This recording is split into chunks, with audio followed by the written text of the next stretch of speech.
એને પણ 2 કરોડની ઓફર થઈ હતી, એ માણસ પૈસા નતો આડ્યો. એ પછી મને ભરૂચ લઈ ગયેલા અને ભરૂચ લઈ જઈને મને ઓફર કરી કે કોરો ચેક તું લખી દે, તારે ખાલી સભામાં નહીં આવવાનું. મેં પૈસાને ઠુકરાઈ દીધા હતા.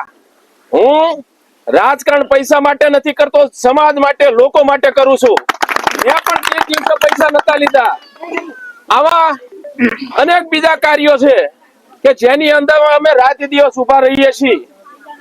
આપ સૌ ધરણની જે વાત કરી, હમણાં આપણા માજી ધારાસભ્ય ધંધુકાના કહે છે, ધરણની અંદર પણ આ રીતે જ મોટો આંદોલન કરવું પડ્યું હતું.